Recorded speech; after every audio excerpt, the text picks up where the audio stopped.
So hello guys, welcome to Medical Akar. This is Rahil Sheikh and I am a final year medical student. तो आज का हमारा video है NEET counselling के बारे में। अब आपके रिजल्ट्स तो आ चुके हैं जैसे 4 जून को, लेकिन इसके आगे की फर्दर प्रोसेस क्या रहेगी, आगे आपको क्या क्या करना पड़ेगा, काउंसलिंग किस तरह से होती है, ये सब आपको इस वीडियो में बताने वाला हूँ। तो ये वीडियो बेसिकली ओवरव्यू है एंड इंट्रोडक्शन है कि अब इसमें आप काउंसलिंग किस तरह से रहेगी, प्रोसेस क्या रहती। इसके आगे और पार्ट्स आने वाले हैं, जैसे कि कट ऑफ क्या रहता, फीस कौन से कॉलेज की कैसे रहेगी, कौन से कॉलेज से कोटा क्या रहता, ये सब आपको आगे और आने वाले वीडियोस में बताने वाले हैं। तो और साथ ही साथ सबसे मेन इंपॉर्टेंट थिंग ये है कि हम डिस्कस करने वाले हैं जो अभी नीट का स्कैम जो हुआ है, जो कि ट्रेंडिंग में है, कि नीट के जो स्टूडेंट्स के इश्यूज है उसके ऊपर क्या क्या एक्शन होने वाला है, वो सब हम इस वीडियो में कवर करने वाले हैं। बने रहिए इस वीडियो के साथ, देखते रहिए। तो जैसे कि आपका नीट का रिजल्ट आ चुका है, तो फर्स्ट स्टेप होती है आपका प्रिपरेशन, वो हो चुका है। फिर एग्जाम एंड एग्जाम के बाद रिजल्ट। अब इसके आगे क्या है, आपको अभी तक यहाँ तक रिजल्ट पता है, लेकिन इसके आगे प्रोसेस क्या होती है, मेडिकल कॉलेज में एडमिशन कैसे होता है, आपको कौन से फॉर्म फिलअप करना है, किस साइट पे करना है, ऑनलाइन होगा ऑफलाइन होगा, ये सब आपको आइडिया नहीं रहता। तो डोंट वरी, मैं हूँ ना, आगे इस वीडियो में आपको मैं फुल डिटेल दिखाने वाला हूँ, इस वीडियो में भी और आगे आने वाले पार्ट्स में भी। काउंसलिंग का फर्स्ट प्रोसेस रहता है, आपको कोटा समझ जाना चाहिए। आपको ऑल इंडिया कोटा से करना है या फिर स्टेट कोटा से। स्टेट कोटा को अलॉट होता है 85% सीट्स। तो कॉलेज में फॉर एग्जांपल आपके 100 सीट्स है, तो 85 आपको स्टेट स्टेट वाले बनेंगे। फॉर एग्जांपल आप महाराष्ट्र में रहते हैं, तो सिर्फ महाराष्ट्र वाले को 85% मिलेगा, लेकिन आपको ऑल इंडिया में कहीं भी जाना है तो 15%, मतलब बचे वाले 15 सीट्स आउट ऑफ 100 ये आपको मिल सकते हैं ऑल इंडिया कोटा से। तो आपको दो प्रोसेस मिलेगी of course, state quota state counselling and all India quota AIQ counselling. आप खुद डिसाइड कर सकते हैं, दोनों की फीस में बहुत ज़्यादा डिफरेंस है। अगर आपको दूसरे स्टेट में जाके पढ़ना है या फिर उसी स्टेट में AIQ से लगना है, तो आपकी चॉइस है, आपको कौन सा फॉर्म भरना है, स्टेट का या फिर ऑल इंडिया कोटा का। सबसे पहले हम स्टेजेस डिस्कस करेंगे। काउंसलिंग प्रोसेस में मेनली 3 स्टेजेस होती है। Firstly online registration, second choice filling and locking, third होती है सीट अलॉटमेंट एंड रिपोर्टिंग। तो इनको स्टेप्स को अभी हम डिटेल में डिस्कस करते हैं वन बाय वन। तो फर्स्ट स्टेप जैसे कि आपको बताया मैं, ऑनलाइन रजिस्ट्रेशन। तो आपका जो state common entrance test cell, ये जो वेबसाइट होती है, आप फॉर एग्जांपल महाराष्ट्र की CETcell.net.in, तो ये वेबसाइट है जहाँ पे आप काउंसलिंग के लिए अप्लाई कर सकते हैं। ऑनलाइन रजिस्ट्रेशन का पोर्टल है। आपको लिंक एग्जैक्टली जो है वो मैं डिस्क्रिप्शन में दे दूंगा, वहाँ पे जाके चेक कर सकते हैं। तो फर्स्टली वहाँ पे आपको साइन अप का पेज आएगा, आपको वहाँ पे आपका एप्लीकेशन नंबर डिटेल्स या फिर जो भी डिटेल्स है, आपको डिटेल्स वहाँ पे फिल करना होता है। देन आपको ऑनलाइन रजिस्ट्रेशन, आपका पासवर्ड मिलेगा, आपको OTP आपका जो जनरेट होगा। फिर उसके बाद आपको ऑनलाइन रजिस्ट्रेशन में आपकी पूरी डिटेल्स डालिए, जैसे कि आपने नीट फॉर्म भरते वक्त डाली होगी वैसे ही सेम, ऑल अबाउट सेम। लेकिन इसमें आपके मार्क्स भी ऐड होंगे, 10th 11th 12th, 10th and 12th and NEET के मार्क्स, तो आपको इस फॉर्म में ऐड होंगे। आपको एक वो फॉर्म पूरा फिलअप करना होता है, देन आपको इसको सबमिट करना होता है। इसकी फीस अराउंड डिफरेंट स्टेट्स में वेरी करती है, जो कि आपको डिस्क्रिप्शन में मैं ज़्यादा डिटेल में दे दूंगा। तो सेकंड प्रोसेस आती है चॉइस फिलिंग एंड लॉकिंग।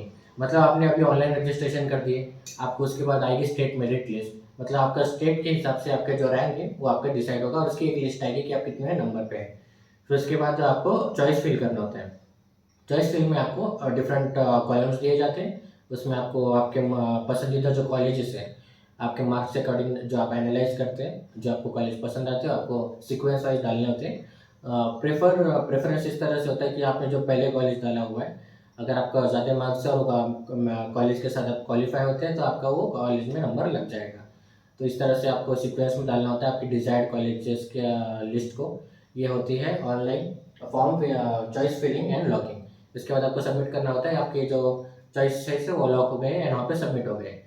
उसके बाद कुछ उनका टाइम लगता है, वो एनालाइज करते हैं सब सीट्स वगैरह, मार्क्स किसको कौन सा कॉलेज का है। देन आता है थर्ड स्टेप, जो कि सीट अलॉटमेंट एंड रिपोर्टिंग। उसके बाद आपकी एक लिस्ट आती है, राउंड डिफरेंट राउंड होते हैं, राउंड 1, राउंड 2, राउंड 3 मेनली, और एक होता है इंस्टीट्यूशनल राउंड। तो फर्स्टली राउंड 1 में आपको जो मार्क्स के अकॉर्डिंग आपकी कॉलेज की लिस्ट आती है, उसमें आपको आपका नेम रहता है, आपकी डिटेल्स रहती है, एंड लिस्ट में आपका आगे लिखा हुआ रहता कि आपको कौन सा कॉलेज अलॉट हुआ है। कॉलेज अलॉट होने के बाद आपको 3 to 4 डेज का टाइम दिया जाता है, आपको उस कॉलेज में जाके रिपोर्ट करना होता है, एडमिशन लेना होता है। अगर आपको कॉलेज चाहिए, तो आप वहाँ पे उसको डन कर सकते हैं। अगर आपको नहीं चाहिए तो आप वहाँ पे सिर्फ रिपोर्ट करके नेक्स्ट राउंड में भी जा सकते हैं। तो ये है आपका third step, seat allotment and reporting. इसमें 2-3 राउंड हो गया एंड सीट जितने हैं उसके हिसाब से आपके राउंड्स चेंज भी हो सकते हैं, जो बढ़ भी सकते हैं और कम भी हो सकते हैं। तो लास्ट राउंड रहता है इंस्टीट्यूशनल राउंड। जब आपकी सीट्स रेगुलर राउंड से फुल हो जाएंगे, उसके बाद बचता है इंस्टीट्यूशनल। मतलब आपको कॉलेज को थ्रू पर्टिकुलरली वहाँ पे जाके आपको पर्टिकुलर फॉर्म्स देना होता है कि हमको आपके पास कॉलेज में अप्लाई करना है। आपको डिफरेंट डिफरेंट कॉलेज में दे सकते हैं। देन उसके बाद कॉलेज अपने मार्किंग के हिसाब से जो उनको पर्सनली आया है उसके हिसाब से लिस्ट लगाता है, वहाँ पे आपको एडमिशन मिल जाता। तो ये इंस्टीट्यूशनल राउंड, इसका फीस वगैरह सब स्ट्रक्चर अलग रहता, एक टाइप का मैनेजमेंट टाइप में आता। और आपको जो रजिस्ट्रेशन के टाइम पे भी इंस्टीट्यूशनल राउंड के लिए अलग से एक्स्ट्रा फीस देनी पड़ती है। तो इस वीडियो में आपको ओवरव्यू मिल चुका है कि प्रोसेस कैसी रहती है, आपको एक रफ आइडिया आ चुका होगा। आगे के वीडियोस में हम और डिटेल में बात करने वाले हैं कि किस तरह से हर एक प्रोसेस को अपन डिटेल में देखेंगे। फीस हो गया, डॉक्यूमेंट्स हो गए, ये सब आपको नेक्स्ट पार्ट में ज़रूर दिखने वाला है। अब आते हैं सबसे मेन टॉपिक पे, जो है नीट का स्कैम। जैसे कि आपको हर जगह देखने मिल रहा होगा कि नीट का रिजल्ट एक्चुअली आने वाला था 14 जून को, लेकिन रिजल्ट आता है 4 जून को, जिस दिन लोकसभा 2024 के इलेक्शंस थे, जो कि अनएक्सपेक्टेड था सबके लिए, क्योंकि सब बिजी थे लोकसभा इलेक्शंस के देखने में। उसी टाइम पता चलता है कि कुछ लोगों को एक रैंडम मार्क्स मिले हैं 2008, आई मीन 718, 717 एंड बहुत सारे और मार्क्स मिले हैं जो कि टेक्निकली पॉसिबल नहीं है। नीट की जो मार्किंग स्कीम रहती है वो रहती है -4। अगर आपका एक आंसर रॉन्ग होता है तो उसके साथ -4 मार्क्स कट होंगे। फॉर एग्जांपल 720 मार्क्स है, उसमें से अगर आपका एक क्वेश्चन आप अटेम्प्ट करके भी रॉन्ग करते हैं तो वो क्वेश्चन का 1 मार्क और -4, तो आपको टेक्निकली आने चाहिए 715। अगर आप एक क्वेश्चन अटेम्प्ट भी नहीं करते तो आपको -4 आएंगे, मतलब आपको आने चाहिए 716। लेकिन ये पॉसिबल नहीं है कि आपको 718 आना, 717 आना, जो कि बहुत सारे स्टूडेंट्स को आए। एंड एनटीए ने इसका एक्सप्लेनेशन दिया है कि आपको ग्रेस मार्क्स दिए है क्योंकि आपको कम करें, लेकिन इसका वही उन्होंने वेरीफाइड प्रूफ नहीं दिया कि किस बेस पे इसका फॉर्मूला क्या है, किस तरह ग्रेस मार्क्स कैलकुलेट किए गए। ये एक बात हो गई जो बहुत सारे, आई थिंक बहुत सारे स्टूडेंट्स के साथ ग्रेस मार्क्स का डिफरेंट होने वाला है। एंड एनटीए का बोलना है कि उन्होंने 83 100 मार्क्स तक भी ग्रेस दिया हुआ है अकॉर्डिंग टू टेक, लेकिन उसका फॉर्मूला नहीं दिया हुआ है, जो कि बहुत बड़ा आई थिंक स्कैम है, जिसका उनके पास भी प्रूफ नहीं है। उन्होंने क्लियर करना चाहिए। देन नेक्स्ट आता है पेपर लीक। बहुत पहले यूपी में खबर आई थी एंड कुछ लोग अरेस्ट भी हुए हैं पेपर लीक के बारे में, यूपी एंड बिहार साइड में।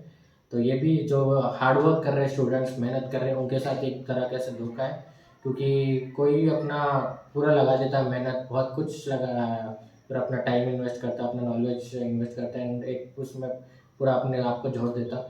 लेकिन फिर पता चलता कि जिसके पास पैसा था या जिसके कॉन्टैक्ट्स थे वो कुछ अरेंजमेंट करके उनके साथ पेपर मिल गया और उनके ज़्यादा मार्क्स आ गए। साथ ही साथ थर्ड पॉइंट ये आता है कि एक ही सेंटर पे 6 से 7 बच्चों को 720 आउट ऑफ 720 मार्क्स मिले, जो कि इन जनरल कोइंसिडेंस होना पॉसिबल ही नहीं है, क्योंकि हम रेयरली देखते कि एक ही सिटी में भी सेम आना, ये बहुत रेयर थिंग है।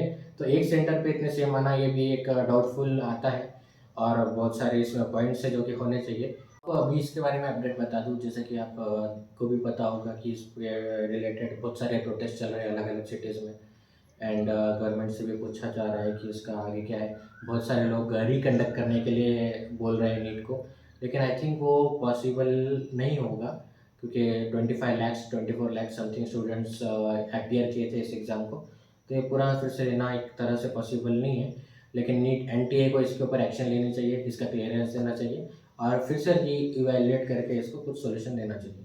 अगर नीट एग्ज़ाम होती है, वैसे तो बहुत कम चांसेस है कि री एग्ज़ाम होगी, लेकिन आप पढ़ाई जारी रखिए, रिवाइज करते रहिए, क्या पता अगर पॉसिबल हो नीट एग्ज़ाम हो जाए तो आपका प्रिपरेशन रहना चाहिए। तो इस स्कैम रिलेटेड या इस जो भी इशू है, इसको स्कैम बोलने से अच्छा जो भी करंट इशू चल रहा है उसके रिलेटेड जो भी अपडेट मिलते हैं मैं आपको देता रहूँगा।